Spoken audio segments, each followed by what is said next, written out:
Awakening with Brahma Kumaris. The impact of meditation is worldwide known, but today we'll dig deeper into the idea of Raj Yoga Meditation. How different is it from other meditation? In other forms of meditation, they use mantras, flowers, or objects on which they meditate, but Raj Yoga Meditation is a little unusual. And once again, to take us into this beautiful journey of meditation, we have here with us in our studios Sister Jayanti, the European Director of Brahma Kumaris. Welcome, Sister Jayanti. Hello and Om Shanti. Om Shanti. Sister Jayanti, in your previous session, you spoke very beautifully about the impact of meditation.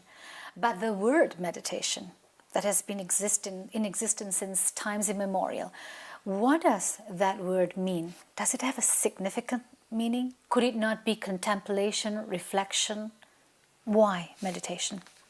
All of these words are very important and very close.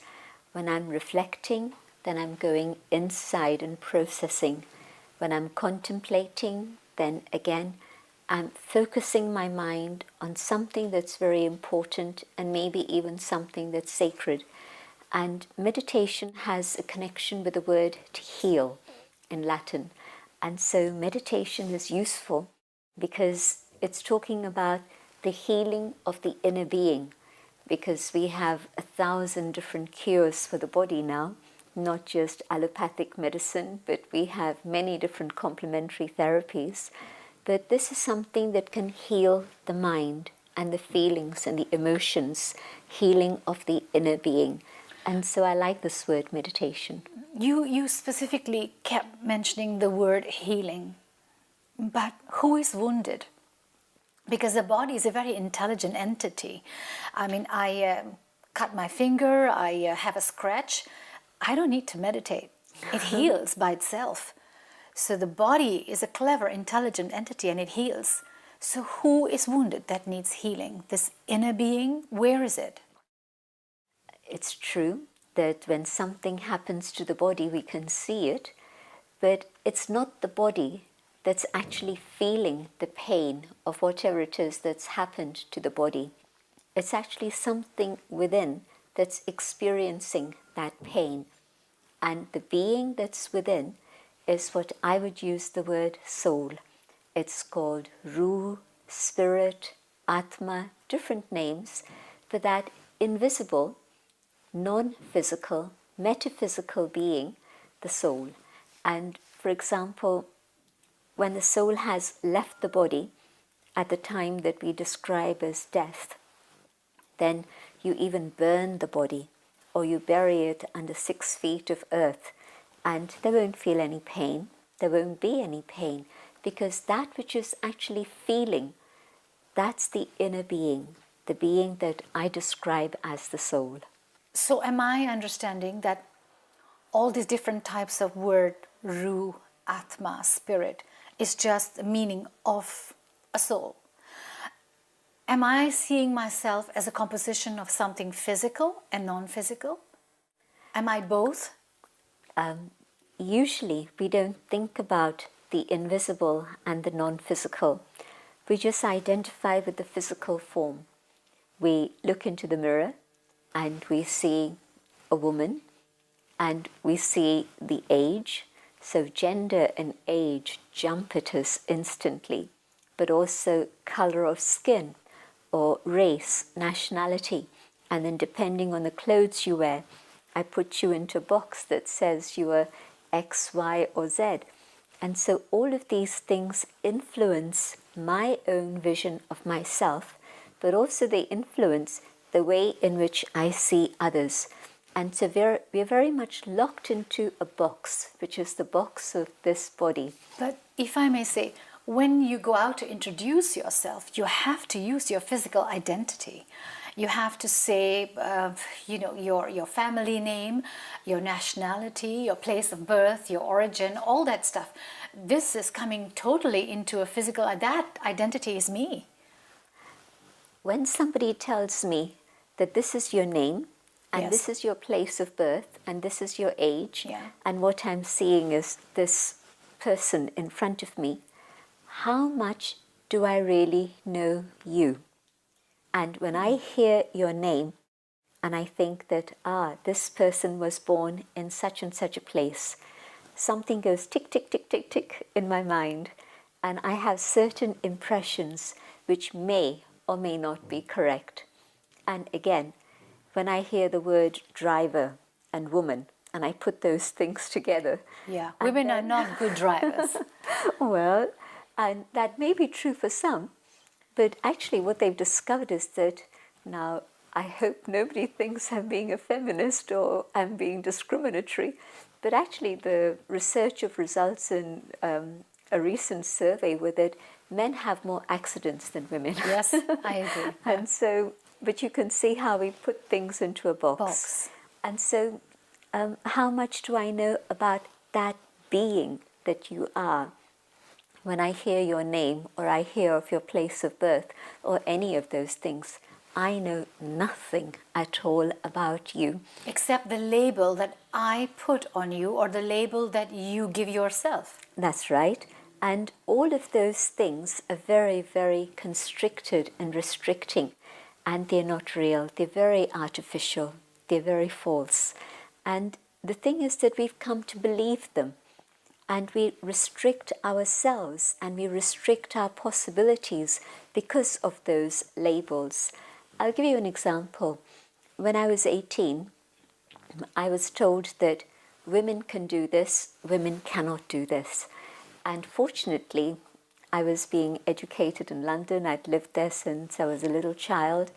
And so my mind refused to accept those labels.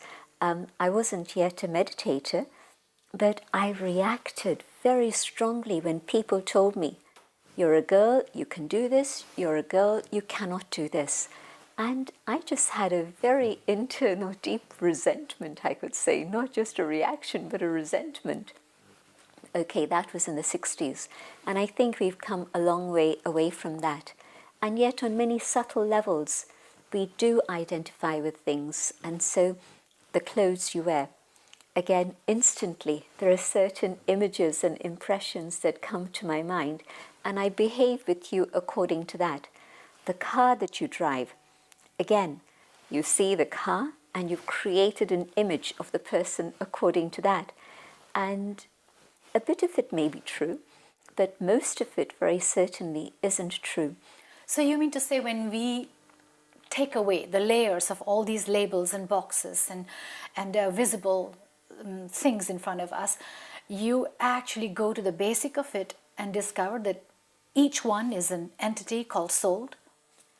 When I start stripping away the layers of the things connected with this body, the place of birth, the gender, the age, the race, the religion, I go deeper inside, then I'm beginning to see who I truly am. But also the external things, the position that I hold. Today I hold a position. Tomorrow it might be taken away from me. Or tomorrow I may decide I don't want that position anymore. So does my identity disappear because that position has gone away? Naturally, wouldn't it?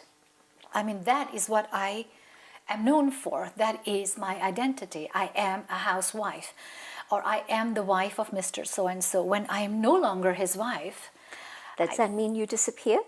You don't disappear. No, I don't. You still have an identity which is your own. Or the other situation, before you married this particular individual, did you not exist? Yes. You, yes. Of course, existed. And so you have an identity which is quite separate from that which is related to another human being, or that role that you play in this particular company or this particular organization. I am me, even when I stop being the European coordinator of the Brahma Kumaris. At least I hope I'll still be me. Mm-hmm. And of course I should be me. And so all of these labels are very, very temporary. But the problem is that we identify so deeply with those labels that when that label is removed from us by circumstance, by situation, then we feel bereft, we feel lost. I'll give you an example. In Britain today, most people have at least 3 different careers in their lives. Yeah. And 20 years ago, 30 years ago, you started a career and that would go on till the time that you retired. And maybe that's the situation everywhere in the world, including India now, that you start a first career, but that comes to a halt and you have to reinvent yourself, and there's something else, and there's something else. Now imagine, here I am, I'm fired from my job, and I say, but that's who I am. I'm no longer that. What do I have? I have You're nothing. lost.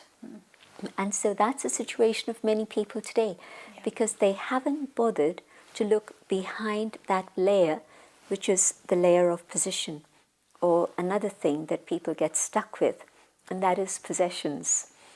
I spoke about car. Now here's a situation. Just imagine I've got this beautiful shining car and somebody smashes into it, or maybe even just dents it a little. And it's as if I have been physically hurt. Wounded. Now this is just a physical piece of metal. It's just some wheels to get me from A to B. But in my imagination, this is me. This is my identity. And so it feels as if I have been hurt inside. And my reactions are very aggressive and violent. And I'm ready to fight with that person. Absolutely. So the analogy, if I may correctly say it, it's like I am a person, I am a tree with many branches. These are the branches of the different roles that I play in a single day. Mm-hmm. So if one branch of myself being a wife is not successful, or this branch of myself being a career woman is not successful, I don't have to break. Mm-hmm. I still stand strong because I am that tree and these are just my branches. So this is the soul, this constant entity. Yes, that's a very beautiful example. And in fact, even if a branch breaks, that doesn't mean that it's the end of the tree, but Yes. also it doesn't mean that it's the end of that branch. So today I'm no longer an engineer, but I can become a consultant, I can become something else. And so that branch can regrow and it can have a different form and it can still be very beautiful and be part of that tree. I find it's quite a feeling of security in a way that the only thing that changes are the roles that you play, but you are constant, that you are always there. This entity called soul, this non-visible thing that is there, what is it? An energy? Is it what? Electrical? Is it? What is it? We've been able to have so much information about the physical body, especially within the last 20 years or so. Medical science has given us a huge amount of information about exactly what's going on in here. But I'll tell you what a Nobel laureate in medicine told me maybe about 20 years ago. He said, I can tell you everything about how the eyes see and how the image is formed and whatever is going on between the physical eyes and light and the brain, but I can't tell you who it is who is actually seeing. And Interesting. So like the computer and the hard drive. Yeah. You are the hard drive and that's the computer. It doesn't work, it doesn't function. Maybe I'd without like that. to put it a bit differently. Okay. Maybe I'd like to say that the brain is the hardware and the software is the soul, because the brain also has its own very specific function. And some people would say that, well, yes, this is the body, and yes, if I move my hand, it's not the hand that decides to move, but it's the brain that's giving instructions to make the hand move. But what is it that's telling the brain that this is the time to put your hand in your pocket and give something in donation? It's not the brain that's deciding that. It's something that's there within my inner being that's motivating me and saying, here's somebody in need. Let me be able to do that. And that being is now known as the soul. Correct. So which means when people are brain dead, or when people have problems, but yet they're like Stephen Hawking, For example, Stephen Hawking, he's completely disabled, but yet he's able to conjure up the most amazing scientific theories. So his brain is still working, his body is not working, but something that's triggering, that's the soul, that's thinking using the brain processes. Is that how it is? Or Christopher Reeve, he was paraplegic, he had massive problems after his fall, and yet he was able to direct a movie while sitting on a chair. So the soul is very important to the body. Stephen Hawking is an interesting example because he actually doesn't believe in anything beyond the brain. But I believe that there's something that's making the brain function also. And so there's that invisible, non-physical, metaphysical being, which is the living being. The being that resides here in the center of the forehead, just in front of the brain, just in front of the pineal gland. And that is the trigger of whatever it is that's happening through the brain and through the physical body. Which is why, say for example, when there's somebody who's in a coma, now the brain is also not functioning normally and everything is absolutely still. And yet I've been in that situation where I've met a couple of people who, when you speak to them, you can see that they're responding to the person who's speaking to them. Whilst in coma. That's right. The doctors are able to say that, yes, we've been able to see that there's a response. And so the soul is there.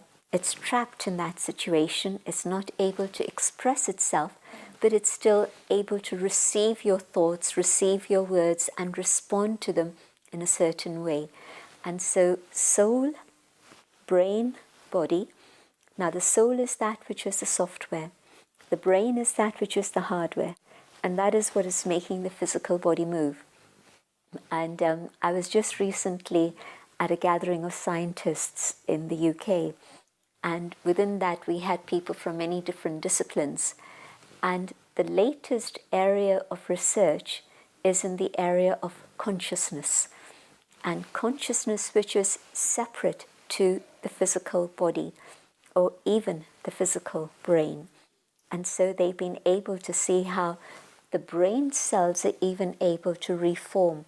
About 10 years ago, they thought that even the brain couldn't reform, but now they've been able to see that there's a plasticity that's able to make the brain reform. And any part of the body is also, in that way, has that plasticity. But beyond that, there's that being which is the soul.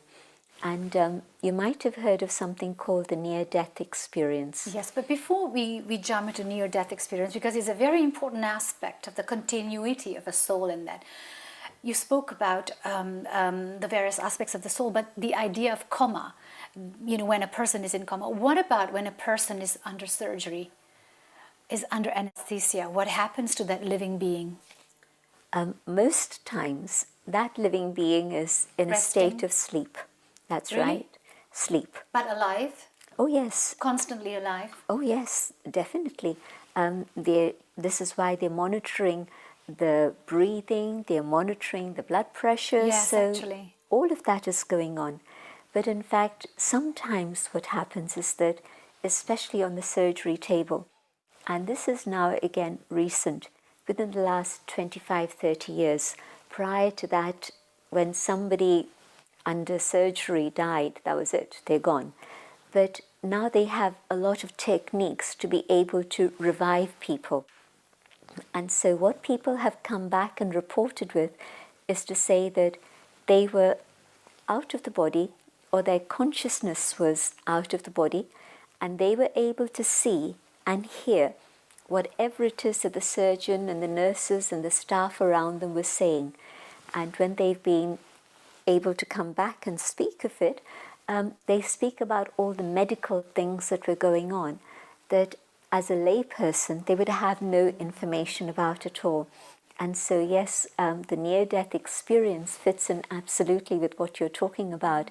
They're able to see, they're able to hear, but they are not able to speak. because their physical body is out of action at that moment, but the soul is completely aware and is able to understand everything that's going on, and in certain cases is able to come back and report and tell us. Sister Jayanti, so far what's very clear is that we know a soul is a soul. It is a non-physical entity. It plays all the different roles. All along, without this concept that the soul and the body are separate, we usually, the cart and the horse, we put the cart with all its labels and goods on it, and then the horse at the back. Now it's reverse. We put the horse, which is the soul, in front, and then comes with it the activities of the soul. Tell us more about this entity. I would say that the soul is absolutely minute. Has no weight? No. When people have tried to catch the soul at the point of departure, when there's death, they can't find anything. They're not able to capture it. And it makes sense, because if it was something physical that had weight, length, width, breadth and height, then at some point medical science would have been able to give us the technology to be able to discover it and tell us about it. So it's the body that's tall or short, fat or thin. Yeah. The soul is free from all this dimension. Yeah. And it occupies a space, and yet it's weightless. Yeah. And even the space it occupies is, in a sense, non-spatial, in that if you were to explore the brain, you wouldn't say that right here in front of the brain there is this place, which is the soul. But I would say that you can understand the soul, and more importantly, you can experience the soul. You can't find it by any external method of technology. And so my experience of all these years is that I can't prove to anybody that a soul exists. And in a scientific world, proof is the most important thing. But you said something much more interesting than proof. You can experience it. Perhaps you can take us into this idea of experiencing the soul whilst in the body. Okay. I'm going to ask you to sit with both feet on the ground so that the body is more balanced. And normally we would meditate with our eyes open. And the only way to experience the soul is by going inside in silence.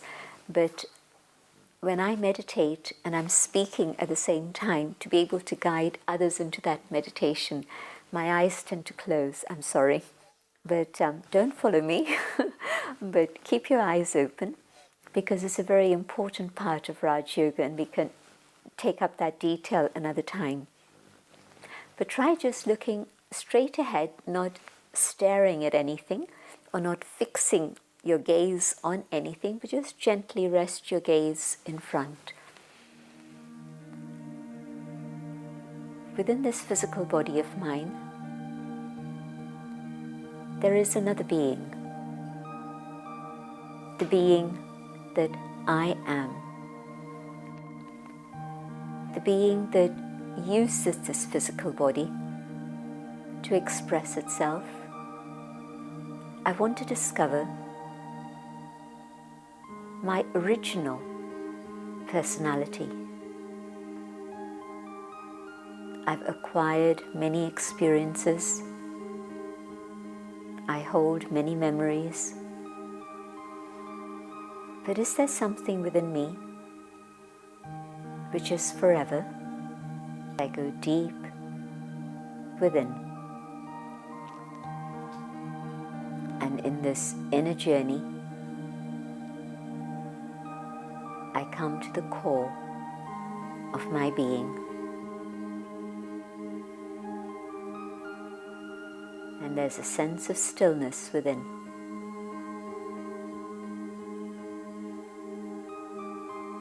A state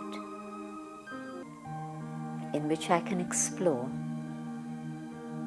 the treasures that I hold inside. Treasures that I'd totally forgotten. The treasure of peace, of love, of truth. All this is within I, the inner being. This is who I am.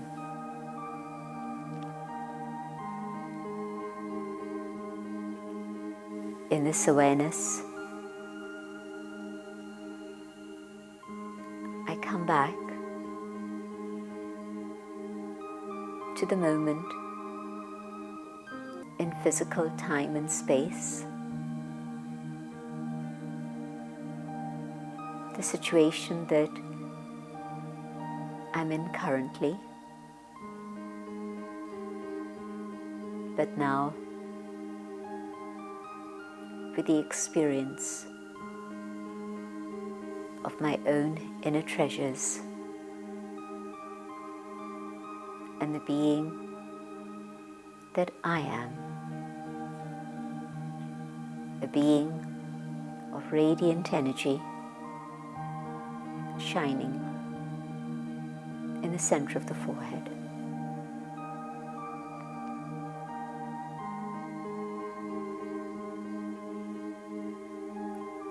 Thank you. That was a very peaceful feeling. A feeling of kind of liberation, that I'm free from all the labels, the roles that I have to play, that I am me and it's real, that I am a soul. That was very beautiful. Once again, Sister Jayanti, thank you for being so enlightening. The beautiful understanding of yourself as a soul, the most important entity in this body. And it was very, very clear and very, very useful. I think this becomes one of the most basic understanding of meditation. Thank you. If you wish to discuss your problem or have a question to ask or want to know your nearest Raj Yoga Meditation Center, call us on 099 99 744 555.